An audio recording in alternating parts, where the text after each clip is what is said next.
नाज़रीन, programme behind the news में मां आहियां जो मेज़बान शकील सुमरो।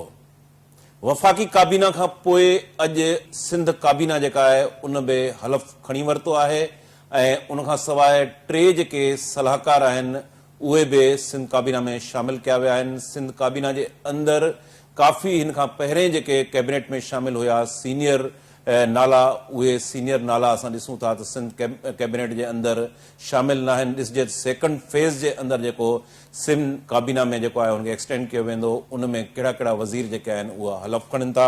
वफ़ाक़ी काबीना जे अंदरि पाण ॾिठो त वफ़ाक़ी काबीना जे अंदरि अहिड़ा काफ़ी नाला असांखे ॾिसण में आया जेके इलेक्टेड न आहिनि ऐं उहो ईअं लॻो त असांखे का कंट्रोल जेका फेडरल कैबिनेट आहे ऐं उन जे अंदरि सिंधी ॻाल्हाईंदड़ को हिकिड़ो बि वज़ीर शामिल न हो। न रुगो सिंधी ॻाल्हाईंदड़ पर अक़लियतनि जे वारे पासे खां असां ॾिसूं त अक़लियतनि मां बि को वज़ीर न खयो वियो, रुगो हिकिड़ी औरत वज़ीर हुई ऐं सिंध कैबिनेट जे अंदरि बि रुगो हिकिड़ी औरत डॉक्टर अज़रा पेचू असांखे वज़ीर ॾिसण में आई ऐं उन खां सवाइ अक़लियतुनि वारो जेको पासो आहे उन पासे खां बि को वज़ीर सिंध कैबिनेट जे अंदरि शामिल कोन्हे। काफ़ी सीनियर नाला बि रहिजी विया आहिनि। अॼोके प्रोग्राम में माण्हू सिंध कैबिनेट ते ॻाल्हाईंदासूं। सदर आसिफ ज़रदारी बि सिंध जे राजधानी वारे शहर कराची में पहुतो आहे। पाण अॼोके प्रोग्राम में उन ते बि ॻाल्हाईंदासूं। प्रोग्राम में असांखे जॉइन कयो आहे सीनियर सहाफ़ी ऐं सीनियर तज़िये निगार डायरेक्टर एग्जीक्यूटिव ऑपरेशन रफ़ीक भुट्टो साहब। रफ़ीक साहब खे असां प्रोग्राम में भलीकार चऊं था। रफ़ीक साहब, सिंध कैबिनेट जी जेको फॉर्मेशन अॼु थी वई ऐं 8 रुकनी सिंध कैबिनेट जेको आहे उहो हलफ़ खयो आहे। 3 जेके आहिनि उनमें सलाहकार शामिल आहिनि। कीअं ॾिसो था सिंध कैबिनेट जी फॉर्मेशन खे तव्हां? ॾिसो, सिंध काबीना जो अॼु पहिरियों मरहलो मुकमल थियो आहे, जंहिंमें 8 वज़ीर ऐं 3 सलाहकार अनाउंस थिया आहिनि ऐं हाणे खां थोरी देरि पोइ अञा स्पेशल असिस्टेंट जंहिंखे पाण ख़ासि मददगार चवंदा आहियूं उहे बि अनाउंस थियणा आहिनि। उन्हनि जो ऐलान बि थियणो आहे, उहो बि थी वेंदो। सिंध जे अंदरि 18 तरमीम खां पोइ 18 वज़ीर ऐं 5 सलाहकार खणण जी आइनी गुंजाइश आहे। सम्झो त अञा 10 वज़ीर ऐं 2 सलाहकार जेके आहिनि उहे खजी सघनि था। उहो ॿियो मरहलो कॾहिं मुकमल थींदो ऐं कीअं थींदो, इहो हिकिड़ो सवाल आहे। जेसि ताईं अॼोकी सिंध काबीना जे नालनि जो सवाल आहे त उन में मां तव्हांखे ॿुधाईंदो हलां त जेके 3 सलाहकार थिया आहिनि उहे त हिकिड़े एग्रीमेंट तहत थिया आहिनि।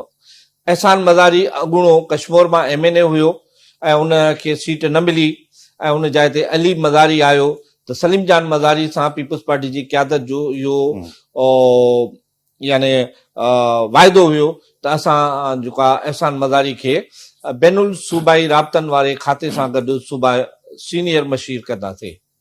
अहिड़ी रीति बाबल खान भयो, छाकाणि त शिकारपुर जे सियासत में उनजो बाबल खान भयो पाण जेको आहे सो ज़िले जो सदर आहे पाकिस्तान पीपल्स पार्टी जो। उनजो भाउ आबिद भयो वफ़ाक़ी वज़ीर हो। उन्हनि खे टिकट न मिली त उन्हनि सां बि इहो हिकिड़ो अरेंजमेंट हुयो त असां तव्हांखे सलाहकार कंदासीं ऐं जेलनि वारो खातो ॾींदासीं। उहो वाइदो बि पीपल्स पार्टी पूरो कयो। जेसि ताईं तालुक आहे नजमी आलम जो, त नजमी आलम तव्हांखे यादि हूंदो त सूबाई जेको आहे सो सूबाई असेंबली सिंध असेंबली जो डिफेंस मां कराची मां कैंडिडेट हुयो ऐं उतां जॾहिं ऐलान थियो मिर्ज़ा अख्तियार बेग खे MNA जो, जॾहिं उनजो नोटिफिकेशन आयो ऐं ऐलान थी वियो त उहो जेको आहे सो कामयाबु आहे, त उन ते उन सख़्तु एहतिजाज कयो ऐं सोशल मीडिया ते उनजा मैसेजिस ऐं उनजा वॉइस बि जेके आहिनि से उहे ॿुधण में आया त उहो नाराज़ हुयो। ऐं ॿियो वरी उन जेको आहे सो खटियो हुयो, उनखे असां वाइदो कयो वियो त तोखे मेयर कंदासीं, पर उनखे वाइदो न कयो, न निभायो वियो, हालांकि खटियल हुयो ऐं उन जाइ ते अणखटियल अणचूंडियल मुर्तज़ा वहाब खे मेयर कयो वियो ऐं बाद में हू अची पंहिंजो बाद में हू जेको आहे सो चूंडियो एज़ चेयरमैन यूनियन काउंसिल। त इहो मामिलो हुयो ऐं उनखे कच्ची आबादीअ जो खातो मिलण जो इम्कान आहे। जेसि ताईं वज़ीरनि जो तालुक आहे त ॾिसो, पीपल्स पार्टी जे अंदरि 3 हाउस कमु कनि था। बिलावल भुट्टो ज़रदारी जेको पार्टी जो चेयरमैन आहे, सदर मुमलिकत आसिफ अली ज़रदारी ऐं फरियाल टालपुर मैडम अदी फरियाल टालपुर साहिबा। इहे जेके आहिनि से उहा आहिनि। हाणे हीअ जेके वज़ीर साहब थिया आहिनि 8, इन्हनि जो घणे क़दुरु तालुक जेको आहे सो मुख़्तलिफ़ हाउसिस आहे उन सां। सईद गनी खे असां चई सघूं था पीपुल्स पार्टी कराची डिवीज़न जो सदर आहे, पर उहो बि कंहिं न कंहिं हाउस सां मुंसलिक आहे। बाक़ी शर्जील इनाम मेमून हुजे, नासिर शाह हुजे, उन्हनि वटि पीपुल्स पार्टी सिंध जा उहिदा ज़रूर आहिनि, पर असां उन्हनि खे पीपुल्स पार्टी जो होली फेस नथा चई सघूं, पीपुल्स पार्टी जो चेहरो नथा चई सघूं, सही मुकमल चेहरो। ज़िया लंजार नवाब शाह यानी बेनज़ीर भुट्टो डिवीज़न जो सदर आहे, पर उनखे बि असां उन नमूने सां नथा चई सघूं। त अहिड़े नमूने सां जेके खोड़ नाला आहिनि, जेके मुतवक़ हुआ ऐं जेके शौक़ आहिनि, जिन खे न खयो वियो, उन में पीपुल्स पार्टी सिंध जो सदर निसार अहमद खोड़ो, जेको पुराणो पार्लियामेंटेरियन आहे ऐं मीरो ख़ान मां ताज़ो सिंध असेंबली जी चूंड बि विड़ी चुको आहे, हुन पंहिंजे सेनेट जी निशस्त बि छॾे ॾिनी। उन खां पोइ मंज़ूर वसाण जेको पीपुल्स पार्टी जो सीनियर नायब सदर आहे सिंध जो, उनजो पुटु हालार कोटडी जी मां बैरिस्टर हालार वसाण कोटडी जी मां खटी आयो आहे ऐं उन में इहे ॻाल्हियूं पई हलियूं त मंज़ूर वसाण खे जेको आहे सो सीनियर एडवाइज़र कंदा ऐं उनजे पुट खे वज़ारत न ॾींदा, छाकाणि त उहो नओं नओं सियासत में आयो आहे। अहिड़े नमूने सां इम्तियाज़ अहमद शेख, जंहिंजो तालुक शिकारपुर सां आहे, उहो वज़ीर रहियो, पुराणो ब्यूरोक्रेट हो ऐं वॾे असर रसूख़ वारो माण्हू आहे, उहो बि हिन काबीना में खणण खां रहिजी वियो। आगा सिराज दुरानी जेको स्पीकर रहियो ऐं हर असेंबलीअ में जॾहिं बि खटी आयो त उनखे को न को उहिदो, को का न का वज़ारत उनखे मिली, उहो जेको आहे सो रहिजी वियो आहे। ऐं उनजो शुमार आसिफ ज़रदारी जे पंहिंजे बहितरीन ऐं वेझड़े दोस्तनि मां चयो वञे थो। अहिड़ी रीति जेकॾहिं असां ॻाल्हि कयूं त मखदूम आफ़ाला, मखदूम हबीबुल्ला जेको आहे जेको हिन महिल गाज़ी नशीन आहे सरवरी जमात जो, मखदूम जमील जेको पाण MNA बि आहे, उनजो पुटु आहे, उहो गुज़िरियल काबीना में हुयो, उनखे जेको आहे सो वज़ारत न ॾिनी वई। मखदूम रफ़ीक आहे, उनजो पुटु मखदूम फ़खुर खटी आयो आहे मटियारी मां, उनखे जेको आहे सो ॿाहिरि छॾे वियो। अहिड़ी रीति पाण जेकॾहिं थर हलूं था त उते अरबाबनि जेके एंटी अरबाब रहीम आहे, उन्हनि वॾी जेका असां महिनत कई ऐं टंडो भागो जहिड़ो इलाइक़ो ज़ुल्फ़कार मिर्ज़ा जेको पीपुल्स पार्टी जो मुखालिफ़ आहे ऐं उनजो हुते वॾो असर रसूख़ हुयो, उन खां उन्हनि जेका आहे सा सीट खसी ऐं उतां जेको आहे सो ॿई ॿाहिरि हिकिड़ो थर मां थियो ऐं ॿियो टंडो भागो बदीन मां अरबाब अमीर हसन कामयाबु थियो, उन्हनि खे जेका आहे सा निमाइंदगी न मिली। अहिड़ी रीति बदीन जे अंदरि जेकॾहिं पाण ॾिसूं त उते जेको आहे सो इस्माइल राहू जेको मुस्लिम लीग नून जी सदारत छॾे करे पीपुल्स पार्टीअ में आयो ऐं हुनजी सीट पंहिंजी जेका आहे सा पीपुल्स पार्टी जी मरहून मिनत न आहे, हुन ज़ुल्फ़कार मिर्ज़ा खां खटियो, उन खां अॻु में नवाज़ चांडियो जेको पीपुल्स पार्टी जो कैंडिडेट हो, उन खां उन खटी करे जेको आहे सो सिंध असेंबली में पहुतो हुयो ऐं उन्हनि जो हिकिड़ो पंहिंजो असर रसूख़ आहे। अहिड़ी रीति ठटे जा शिराज़ी जेके MNA ऐं ॿिनि क़ौमी असेंबली ॿ सूबाई असेंबलियुनि जी जेका आहे सा सग रखनि था, उन ते अली हसन ज़रदारी खे बरतरी ॾिनी वई ऐं मोहम्मद अली मलकाणी जेको हमेशह खटंदो रहियो आहे ऐं उहो वफ़ाक़ी वज़ीर बि रहियो आहे, सूबाई वज़ीर बि रहियो आहे, MNA बि रहियो आहे ऐं MPA बि रहियो आहे ऐं पीपुल्स पार्टी सजावल जो सदर बि आहे, उनखे बि जेका आहे सा उन में निमाइंदगी न ॾिनी वई। दादू में हलूं त दादू मां बि जेको आहे सो कंहिंखे जेको आहे सा निमाइंदगी न ॾिनी वई। मलक असद सिकंदर जेको MNA आहे, उनजो पुटु नओं जेको आहे सियासत में आयो आहे मलक सिकंदर, उनखे जा चोबोल आहे त उनखे जेको आहे सो ॾिनी वेंदी, उनखे जेका आहे सा न ॾिनी वेंदी। अहिड़ी रीति अकिलतुनि मां बि जेको आहे सो कंहिंखे न ॾिनी वई। मुकेश चावला जेको हमेशह वज़ीर थींदो रहियो आहे ऐं उनजा मामला तव्हां पाण ॼाणो था, सिंध जो अवाम ॼाणे थो, उहो बि जेको आहे सो हिन दफ़े वज़ारत वठण खां पहिरें खेप में रहिजी वियो। ईंदड़ जेका ॿियो मरहलो हूंदो उन में शामिल थिए थो, शामिल कयो वञे थो या न, त इहा सिंध जी सूरत। रफ़ीक साहब, जीअं तव्हां चयो त सिंध कैबिनेट जे अंदरि मुकमल तौर ते पॉलिटिकल फेस जेको पार्टी सां लॉयल हुजे, उहो फेस तमामु असांखे घटि ॾिसण में अचनि था पिया। जीअं निसार खोड़े जो मिसाल ॾेई सघिजे थो, PP सिंध जो प्रेसिडेंट आहे, ईअं ॿिया नाला बि जेके तव्हां खयां। असां सॼी पॉलिटिक्स जे अंदरि जेको ॾिसूं था, जेको डिक्लाइन आयो आहे, उहो डिक्लाइन का पॉलिटिकल एक्टिविज़म प्रोमोट थियो हुजे, उहो असांखे ॾिसण में नथो अचे। फैमिली पॉलिटिक्स खे तमामु वॾी हथी मिली आहे। तव्हां मथे पॉलिटिक्स जे अंदरि जेकॾहिं नवाज़ लीग खे ॾिसो त उते बि फैमिली पॉलिटिक्स नज़र अचे थी, ऐं पीपल्स पार्टी जे अंदरि बि फैमिली पॉलिटिक्स ख़ुदि जेका क़यादत जे अंदरि या कुझु ॿिया ख़ानदान आहिनि, स्पेशली मां ज़िक्र कंदुसि सैयद एलिमेंट जेको आहे उहो वधीक उनखे प्रोमोशन मिली आहे। ही फैमिली पॉलिटिक्स सॼी सिंध जी सॼी इन पॉलिटिक्स जो जेको सिनेरियो आहे उनखे केॾांहुं खणी वेंदी, उन जा ईंदड़ वक़्त जे अंदरि कहिड़ा नुक़सान असर थींदा? जेके वज़ीर साहब थिया आहिनि इहे हिकु घर ॿिनि घरनि जेके हाउसिस जी सियासत पाण हाणे चऊं था, छाकाणि त इहो आम इलेक्शन में बि इहो जेको आहे सो नारो ऐं इहे लफ़्ज़ साम्हूं ॿुधण में आया जिते किथे त साईं फलाणनि हाउस जा माण्हू उन्हनि खे बिलदियाती इलेक्शन में टिकेटूं मिलियूं, साईं को फलाणे हाउस जो माण्हू आहे उनखे ज़कात जो चेयरमैन कयो वियो, साईं फलाणे हाउस जो माण्हू आहे उनखे फलाणो उहिदो ॾिनो वियो, वाइल्ड लाइफ जो कयो वियो, फलाणो कयो वियो, फलाणो कयो वियो, फलाणो कयो वियो। त ही बि हिकिड़े हाउसिस सां तालुक रखनि था। ॾिसो न सिंध में जेके पीपुल्स पार्टी खे नो डाउट पीपुल्स पार्टी जा उहिदेदार आहिनि, उन्हनि वटि उहिदा आहिनि ऐं उन्हनि जेको आहे सो पीपुल्स पार्टी जी सियासत में हर अवल दस्ते जो किरदार बि अदा कयो आहे। पर जंहिंखे पाण हार्ड कोर पीपल चऊं, इन्हनि मां पाण कंहिंखे बि हार्ड कोर जेको आहे सो पीपुल्स पार्टी या जियालो जेको आहे सो नथा चई सघूं। ऐं इहे जेके आहिनि हिकिड़ी कैंप जा हिकिड़े हुन जा हुननि जा जेके आहिनि वेझा तालुकातदार असां इन्हनि खे चई सघूं था। काइम अली शाह सईद गनी खे हिकिड़ो वर्कर तौरु असां या नजमी आलम जा ॿ नाला आहिनि, बिल्कुलु सईद गनी कराची डिवीज़न जो सदर आहे ऐं उन जेको आहे सो पंहिंजी महिनत कई आहे, कराची में उनजो हिकिड़ो नालो आहे, कंट्रीब्यूशन आहे। पर वरी बि उहो जंहिं नमूने सां सियासत में आयो ऐं जंहिं नमूने सां उनखे मुतारिफ़ करायो वियो, जंहिं नमूने सां उन उते पहुतो त उन में हिकिड़े घर जो हथ ज़रूर आहे। माना साॻियो जेको तव्हां टिन हाउसिस जी ॻाल्हि कयो था उनजो जेको आहे सो तालुक आहे, इन खां कोई इनकार कोन्हे को। त अहिड़ी रीति ऐं उन जेको गुज़िरियल उन में पंहिंजो जेका हुन वटि वज़ारतूं रहियूं आहिनि उन में हिकिड़े माण्हूअ जंहिंजो नालो मां नथो वठणु चाहियां, उन एॾो उनखे जेको आहे सो बदनाम कयो आहे सईद गनी खे, ऐं it is curse on face of Saeed गनी।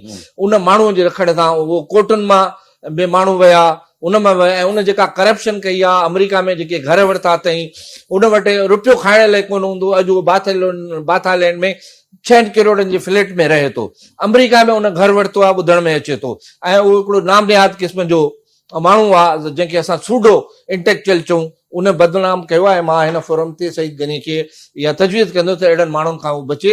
हुनजी क्रेडिबिलिटी सईद गनी जी ॾाढी पंहिंजी ज़ाती ॾाढी सुठी आहे, हुन महिनत कई आहे। असांजे दोस्त ऐं ट्रेड यूनियनिस्ट शहीद उस्मान गनी जो फर्ज़ंद आहे, हुन महिनत करे सियासत में आयो आहे, इन मंज़िल ते पहुतो आहे, उन में हुनजो कंट्रीब्यूशन आहे, पर अहिड़े हथनि खां बचे। जी रफ़ीक साहब, हींअर कैबिनेट जी फॉर्मेशन थी वई, प्रेसिडेंट भी पीपल्स पार्टी जो आसिफ ज़रदारी जी सूरत में असां ॾिसूं था, आइनी जेके उहिदा आहिनि उहे पीपल्स पार्टी पाण वटि रखिया आहिनि, फेडरल कैबिनेट में शामिल न थी आहे।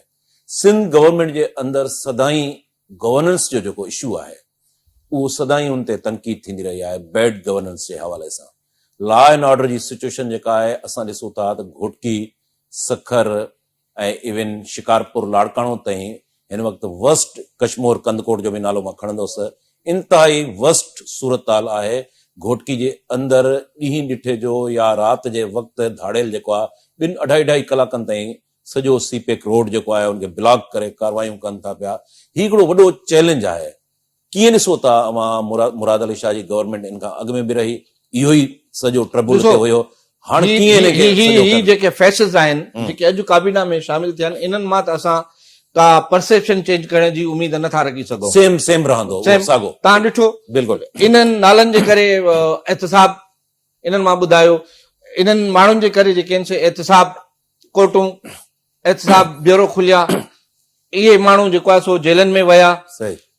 सईद गनी जी ॻाल्हि कयूं त जेको आहे सो तव्हांखे स्कूल जे बेंचुनि वारो स्कैंडल वॾो स्कैंडल यादि न हो। सईद गनी जे दौर में जेको न्यूज़ पेपर्स जेको हाई कोर्ट जे हुकुम ते 60-80 पेज जेके छपिया, उहो स्कैंडल तव्हांजे साम्हूं न आहे।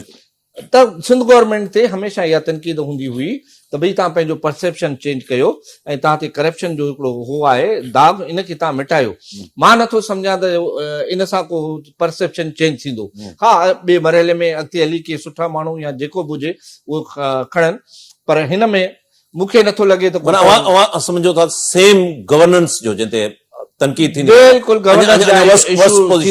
इशू मीडिया सिविल सोसाइटी उनजो लॉ एंड ऑर्डर जी सूरत हाल चीफ सेक्रेटरी जेको आहे उहो बि असां नोटिफिकेशन जेको आहे उनजो थी चुको आहे आसिफ हैदर शाह उहो बि ईअं सम्झो त हिकिड़े फैमिली जी जेका पॉलिटिक्स मां ॻाल्हि कयां थो मुक़ररी में उनमें बि पोस्टिंग ऐं मुक़ररी में बि उहो वरी साॻियो उहो एलिमेंट अचे थो मुराद अली शाह जे हवाले सां त ही सैयद फैक्टर जो छा एतिरो घणो इन्फ्लुएंस आहे शुरू खां असां ॾिसूं था 37 खां वठी ॾिसूं था असेंबली जे अंदरि त तमामु घणो हुनजो इन्फ्लुएंस रहियो आहे ॾिसो सैयद फैमिली ते त ॻाल्हायूं था पर मां हिकिड़ी तव्हांखे रवायतुनि जी ॻाल्हि कयां थो कानून में इन जी का बना थियल कोन्हे पर असां सिंध वासी सियासत में या हुन में असां वटि हिकिड़ा ॾाढा शाहूकार वैल्यूज़ क़दर रहिया आहिनि ही उन्हनि शाहूकार वैल्यूज़ जे ख़िलाफ़ ऐं कंफ्लिक्ट ऑफ इंटरेस्ट आहे त सालो वज़ीर आला हुजे ऐं भेणीवो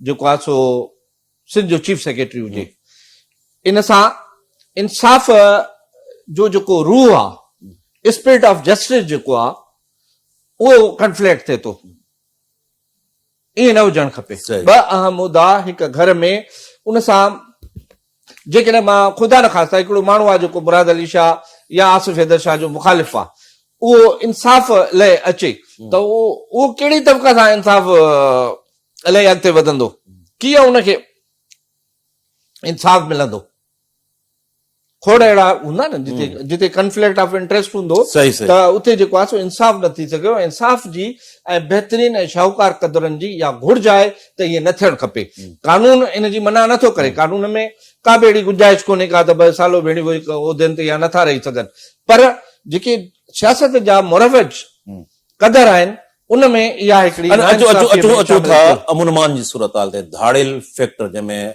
सीएम जेका पंहिंजी पहिरीं स्पीच कई उनमें बि उन चयो त प्रायोरिटी जेका आहे उहा धाड़ेल फैक्टर जे ख़ात्मे खे पवंदी ऐं अवां छा था सम्झो त होम मिनिस्ट्री साॻी उहा चीफ मिनिस्टर वटि रहंदी या होम मिनिस्ट्री जो जेको पोर्टफोलियो आहे कंहिं मिनिस्टर खे वेंदो ही धाड़ेल फैक्टर वारो मामिलो इंतिहाई अहम आहे ख़ासि तौर ते उत्तर सिंध जे हवाले सां कुझु ज़िलनि में होम मिनिस्ट्री जे लाइ जेका असां ॻाल्हि ॿुधूं था हिन महिल ताईं नोटिफिकेशन न निकितो आहे पर जेका ॻाल्हि आहे उहा ज़ियाउल हसन लंजार जेको आहे हिकु हाउस जे तमामु वेझो चयो वञे थो ऐं उन हाउस जे ज़रिए हिन महिल ताईं हू इन्हनि उहिदनि ते पहुतो आहे हुनजी का कुर्बानी पीपुल्स पार्टी में न आहे हू इन्हनि तालुकात जे करे ई ज़िले सदर थियो डिवीज़न जो सदर आहे उन तालुकात जे बुनियाद ते इनखे असां मेरिट कोन था चई सघूं पर उहो जेकॾहिं अचे थो त उन मां माण्हुनि जी इहा ज़रूरु तबक़ो हूंदी त उन्हनि खे अमन अमान मिले जेका ॻाल्हि चीफ मिनिस्टर पंहिंजो हलफ़ खणण साईं मुराद अली शाह जॾहिं चीफ मिनिस्ट्री जो हलफ़ कयो त उन में पहिरीं ॻाल्हि हुन इहा ई चई त अमन अमान जो मामिलो मुंहिंजी तरजीह हूंदो उन खां पोइ महांगाई बेरोज़गारी ज़ख़ीरा अंदोज़ी खे ख़तमु करणु इहे बि हुन जूं ॿियूं तरजीहूं हुयूं पर हुनजी जेका अवलियत हुई उहा अमन अमान हो छाकाणि त ऐं इन मां बि असां उन मां इहा उमेद रखी सघूं था ज़ाल पाण कानूनदान आहे सिंध बार काउंसिल जो वाइस चेयरमैन रहियो आहे ऐं जेके असांजूं सिंध जूं डिस्ट्रिक्ट बार्स आहिनि कोर्टुनि जूं उन में हुनजो हिकिड़ो चङो असर रसूख़ चयो वञे थो त असांखे उमेद आहे त ज़ियाउल लंजार जेको आहे सो सिंध खे अमन ॾियण में पंहिंजो बहितरीन सलाहियतूं ऐं पंहिंजो किरदारु अदा कंदो रफ़ीक साहब जेको तव्हां हाउसिस जी ॻाल्हि कई यानी पीपुल्स पार्टी हिकिड़े वक़्त ते हिकिड़ी पॉलिटिकल पार्टी जंहिंजो एमआरडी जे अंदरि तमामु वॾो रोल रहियो आहे पाण ॾिसूं त भुट्टोस जूं शहादतूं गढ़ी ख़ुदा बख़्श जो क़ब्रस्तान जेको आहे अॼु बि उनमें ॾिसी सघिजे थो काफ़ी हिन पॉलिटिकल पार्टी में रेज़िस्टेंस वारो जेको पॉकेट रहियो उहो तमामु पॉलिटिकल तमामु घणो एक्टिवेट रहियो ऐं क़यादतुनि जी कुर्बानी में ॾिनी अव्हांखे उते उहा पीपुल्स पार्टी जियालनि जी पीपुल्स पार्टी जेल कोड़ा सख़्तियूं उहा विञाइजी वियल पीपुल्स पार्टी अव्हांखे सम्झे लॻे थो त किथे न किथे उहा ॿीहर किथे उहा पीपुल्स पार्टी खे ॿीहर रीलॉन्च थी सघंदी इहो कंसेप्ट ई ख़तम थी वियो आहे न कुर्बानीनि जो जॾहिं पीपुल्स पार्टी अपोज़िशन में हूंदी हुई तॾहिं इहो कंसेप्ट हुयो 15 सालनि खां मुसलसिल इक़्तिदार में रही ऐं चोथों दफ़ो पीपुल्स पार्टी जेका आहे सा इक़्तिदार में आई। जॾहिं तव्हां इक़्तिदार में रहो था त तव्हां खां कुर्बानियूं विसरी वञनि थियूं। सही कुर्बानियूं अपोज़िशन मुखालिफ़ धुर जी ज़रूरत आहिनि। हिन महिल तव्हांजा मां ॿुधायां रोज़ MRD जो जेल काटींदड़ कारकुन जियाला जिन पाण खे साड़ियो, किन कोड़ा खाधा, के जेल विया, अॼु उहे मरी वञनि था। उन्हनि जी तहज़त करण ते पीपुल्स पार्टी जो को माण्हू नथो वञे। गुलाम कादिर चांडियो नवाब शाह मां चूंडियल 5 या 6 दफ़ो जेको आहे सो उतां चूंडजे थो एज़ MP।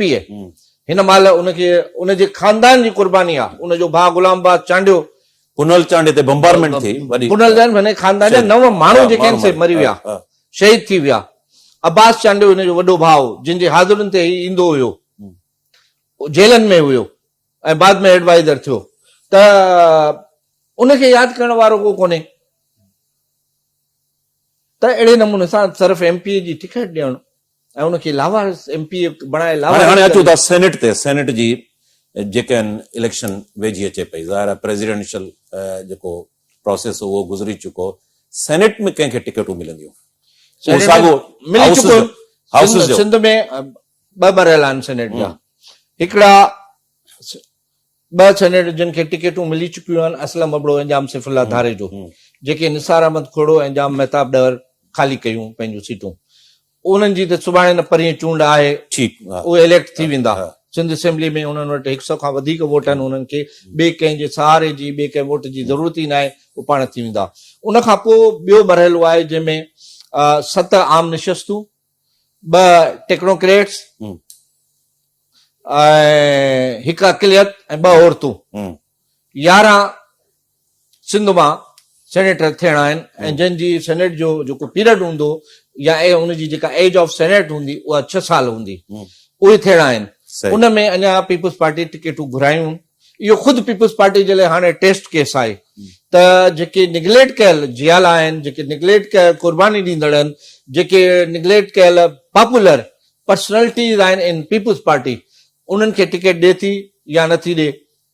या वरी जेको आहे सो हिकु दफ़ो ॿीहर जीअं फारूक नाइक आहे, उहो वकील आहे ऐं शुरू खां वठी उहो वकालत कंदो रहियो आहे, उनखे चेयरमैन सेनेट बि बणायूं, सेनेट जी टिकट बि मिलंदी रही आहे। रज़ा रबानी बि जेको आहे सो रिटायर थींदो, ॾिसूं उनखे मिले थी टिकट या नथी मिले। ताज हैदर रिटायर थिए थो, उनखे टिकट मिले थी या नथी। पार्टी जे अंदर क्राइटेरिया छा हुजणु खपे? टिकट कंहिंखे मिलणु खपे? ज़ाहिर हिकिड़ी पॉलिटिकल पार्टी आहे। पॉलिटिकल पार्टी में वर्कर जेको आहे उहो एजिटेशन बि करे थो। माज़ी पीपुल्स पार्टी जो उहो एजिटेशन वारो रहियो आहे, हाणे मुसलसल इक़्तिदार में पीपुल्स पार्टी रही आहे। क्राइटेरिया छा हुजणु खपे? Need cum merit.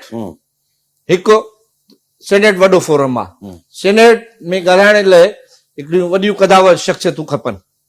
उन्हनि खे ॾियणु खपनि जेको पीपुल्स पार्टी जे फेस खे उजागर करे। लॻे सेनेट में त ही पीपुल्स पार्टी जो फेस आहे, उहो तमामु अपर हाउस आहे। ऐं ॿियो कुर्बानियूं ॾींदड़, पार्टी में क़ाबिल क़बूल, पार्टी सां गॾु हलंदड़, पार्टी खे जियारींदड़ ऐं पार्टीअ जे खे साह विझण में किरदार अदा कंदड़। इहा आहे मेरिट पीपुल्स पार्टी, उनखे मिलणु खपे। रफ़ी साहब, ही वरी मां अचां थो जेका 3 हाउसिस जी ॻाल्हि कई, हिन सॼी कैबिनेट जी फॉर्मेशन जे अंदरि पार्टी चेयरमैन बिलावल भुट्टो ज़रदारी केतिरो शेयर वरितो आहे? ॾिसो, उनजे मंज़ूरी नाला तव्हांजे साम्हूं आहिनि। नाला उनजे मंज़ूरीअ खां सवाइ त हीअ कैबिनेट न पई ठही सघे। हिकिड़ो फॉर्मल मंज़ूरी जेका थींदी, पर उनजे जेकॾहिं असां हाउस वाइज़ उनजो शेयर ॾिसूं त कैबिनेट में तव्हांखे जेके आहिनि 9 नुकनी कैबिनेट आहे, उनमें नाला पाण खणूं त केतिरो उनखे शेयर मिलियो आहे? मां सम्झां थो त उनजो शेयर 33% आहे। मोहम्मद बख्श महर, सरदार मोहम्मद बख्श महर, उहो उनजो दोस्त आहे, उहो उनजे सिफारिश ते थी सघे थो ऐं उनजो नालो ॾिनो हुजे। ऐं जेको आहे सो महर खटियो बि आहे, पर जेके 2 महर ॿिया खटिया आहिनि, अली गौहर ऐं अली नवाज़, उहे त सियासी तौर ते मोहम्मद बख्श सां हाणे वञी बीठा न। सही, अॼु बि दिली तौर ते उहे मोहम्मद बख्श सां कोन्हनि के, बिल्कुलु सही चओ था, उहे अलॻि आहिनि, उन्हनि जी पंहिंजी सुञाणप आहे। ऐं उन्हनि खे बि पीपुल्स पार्टी आसरो ॾिनो हुयो त भई असां मोहम्मद बख्श सां गॾोगॾु मोहम्मद बख्श खे त असां वज़ीर कंदासीं ई कंदासीं, पर तव्हांखे बि असां अकोमोडेट कंदासीं। हाणे ॾिसूं त अली गौहर खान महर खे क़ौमी असेंबली में वज़ारत मिले थी वफ़ाक़ में या न। अली नवाज़ त रहिजी वियो, ॿिए मरहले में शायदि उहो अचे। राजा खान महर जंहिंखे पाण चऊं था, उहो अचे या न अचे। ही सरदार शाह जो कहिड़े हाउस सां तालुक आहे? इहो तव्हांखे बि ख़बर आहे, मूंखां छो था चवरायो? पर नाज़रीन चाहींदा हूंदा त पाण जॾहिं हाउस जी ॻाल्हि निकिरी आहे त सिंध जे अवाम खे सॼी ख़बर आहे त हुनजो कहिड़े हाउस सां तालुक आहे। हू न साहब वॾे जो माण्हू आसिफ साहब जो सां हुनजी आहे, न बिलावल सां हुनखे तव्हां ॾिठो हूंदो। हुनखे तव्हां हिकिड़े ई जिते ज़ियाल अंजार बीठो आहे उते हमेशह सलीम जलबाणी, सरदार शाह ऐं जेको आहे सो ज़ियाल अंजार, इहे तव्हांखे असेंबलीअ में कंहिं सियासी कचहरीअ में कंहिं सियासी माहौल में गॾु नज़र ईंदा। इन मां ई तव्हां इशारो सम्झी सघो था त हू कहिड़े हाउस सां तालुक रखे थो। हाणे फ्यूचर पाण अचूं सॼी पॉलिटिक्स ते, मजमूई तौर ते पाकिस्तान जी पॉलिटिक्स जे अंदरि वॾो में वॾो मां सम्झां थो हिन वक़्तु जेको चैलेंज आहे उहो आहे इकोनॉमिक इंस्टेबिलिटी ऐं ॿी आहे पॉलिटिकल इंस्टेबिलिटी। ॿ वॾा चैलेंज आहिनि फेडरल गवर्नमेंट जे अंदरि, या ज़ाहिर आहे त उनजो हिते बि रिफ्लेक्शन थींदो। अवां सम्झो था त ही शहबाज़ गवर्नमेंट या सिंध गवर्नमेंट या सूबनि जो जेका मरियम नवाज़ जी गवर्नमेंट आहे, KPK बलोचिस्तान जे अंदरि, ही हिकिड़ा वॾा फेसिस आहिनि। उनमें अव्हांखे लॻे थो प्रेसिडेंट हाउस मां को अहिड़ी सूरत निकिरे जो पॉलिटिकल डायलॉग थिए, अपोजिशन खे बि हिकिड़े पेज ते वठी अचनि? ॾिसो, हिन महिल सभ खां वॾी ज़िम्मेवारी सदर जो त हिकिड़ो सिंबलिस किरदार आहे न, एक्सिक्यूटिव में उनजो को माना उहो न आहे। पॉलिसी ऐं उनजी इम्प्लीमेंटेशन क़ौमी असेंबली ऐं वफ़ाक़ी हुकूमत जो कमु आहे। उहा आहे मियां शहबाज शरीफ वटि। पीपुल्स पार्टी उनजी वोटर आहे, हिन महिल उनजे काबीना खां बि ॿाहिरि आहे। तंहिं करे पीपुल्स पार्टी जो एडवाइज़री रोल त थी सघे थो, पर एक्सिक्यूटिव में डिसीशन मेकिंग में उनजो रोल कोन्हे, नज़र नथो अचे हिन महिल ताईं। इहा सॼो चैलेंज मुस्लिम लीग नून ऐं वज़ीर आज़म जो आहे त उहो हिन मुल्क खे कीअं स्टेबिलिटी, चाहे उहा पॉलिटिकल स्टेबिलिटी हुजे चाहे उहा इकोनॉमिक स्टेबिलिटी हुजे, मां सम्झां थो त हिन मुल्क खे ॿिन्ही इस्तेकामनि जी ज़रूरत आहे। जेकॾहिं माशी इस्तेकाम हूंदो त बि मुल्क तरक़ी कंदो, जेकॾहिं सियासी इस्तेकाम हूंदो त जमहूरियत अॻिते वधंदी ऐं उन सां मुल्क जेको आहे, मुल्क जो जेको फेस आहे इंटरनेशनली, उहो उजागर थींदो ऐं दुनिया असांजे वेझो ईंदी, जेका हिन महिल असां खां परे आहे।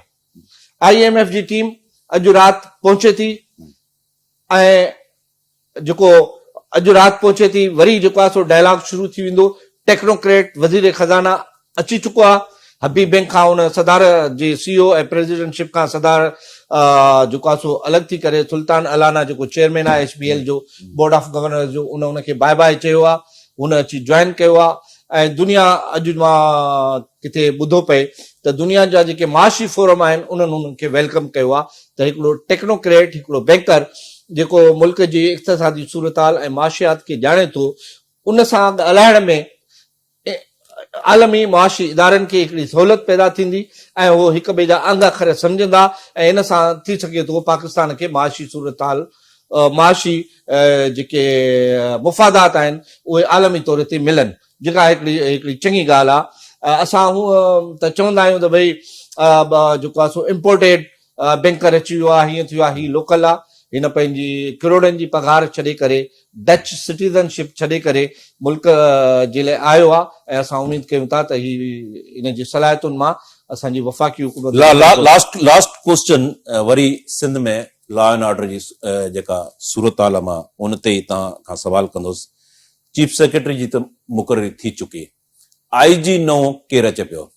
IG सुबुह खां वठी जेका ॻाल्हि ॿुधूं पिया ऐं मुंहिंजी हिन प्रोग्राम में अचण खां अॻु में गुलाम नबी मेमण साहब जेको IG जो उम्मीदवार आहे उन सां ॻाल्हि थी त तव्हांखे ख़बर आहे त गुलाम नबी मेमण साहब खुली कोन ॻाल्हाईंदो आहे, विच थोरो ॻाल्हाईंदो आहे ऐं हुन इहो ॿुधायो त भाईजान अलाह ख़ैर कंदो।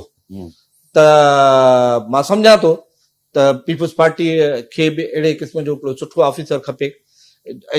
ॾिसो न, हीअ जीअं मुराद अली शाह खे उन्हनि आंदो त उन महिल पीपुल्स पार्टी जो विजन इहो हुयो त कंटिन्यूटी ऑफ जेका गुज़िरियल हुकूमत जी कंटिन्यूटी आहे, जेका हिन काबीना में मूंखे लॻे थी त हीअ जेके वज़ीर मौजूदा आया आहिनि इहे गुज़िरियल हुकूमत में बि डिसीशन मेकिंग में ऐं एडवाइज़री रोल में मुराद अली शाह सां गॾु हुआ।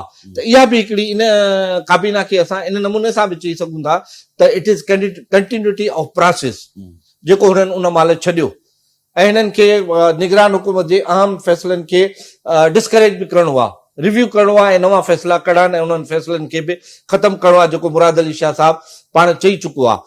मां तव्हांखे इहा ख़तरनाक ख़बर ॿुधाईंदो हलां त रोड़ीअ खां वठी रहीम यार खान ताईं गुज़िरियल हफ़्ते तव्हांजो मोटरवे इन करे 6 बजे राति जो बंदि करे छॾींदा हुआ, जेको सुबुह जो खुलंदो त बाबा हिते डेकोड फैक्ट्री आहे, धाड़ेल रावंती मां या कचे जे ॿेलनि मां कचे मां अची करे हिते हमला कनि था।